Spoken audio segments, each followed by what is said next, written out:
থেকে উঠে বিছানা থেকে নামতেই কি হাঁটুতে ব্যথা করে? সিঁড়ি দিয়ে উঠতে গেলে কষ্ট হয়? অনেকক্ষণ বসে থাকার পর উঠে দাঁড়াতে গেলে হাঁটু শক্ত লাগে? আবার অনেকেই ভাবেন বয়স হয়েছে তাই এখন এসব মেনে নিতেই হবে। কিন্তু হাঁটুর সমস্যার পেছনে বয়স ছাড়াও ওজন, পেশির দুর্বলতা, আঘাত বা জয়েন্টের বিভিন্ন সমস্যা থাকতে পারে। আর খাবার কোনো হাঁটুর রোগের চিকিৎসা না হলেও সঠিক খাবার হাড় ও পেশির স্বাস্থ্যের জন্য খুবই গুরুত্বপূর্ণ। তাই প্রতিদিনের খাবারে রাখতে পারেন এই কয়েকটি জিনিস। ১. দুধ ও টক দই। এগুলো ক্যালসিয়ামের ভালো উৎস, যা হাড়ের স্বাভাবিক স্বাস্থ্যের জন্য গুরুত্বপূর্ণ।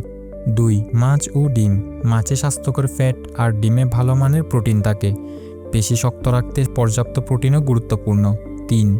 ডাল ও ছোলা।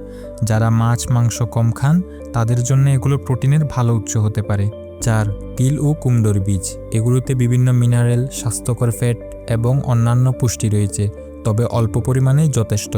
৫. বাদাম। কাঠবাদাম বা চীনাবাদামের মতো বাদামেও স্বাস্থ্যকর ফ্যাট ও বিভিন্ন পুষ্টি রয়েছে। আর সর্বশেষ শাকসবজি ও ফল।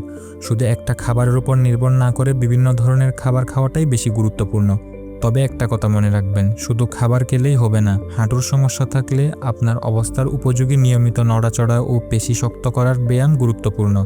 আর ওজন বেশি হলে ধীরে ধীরে স্বাস্থ্যকরভাবে ওজন কমানোর চেষ্টা করুন।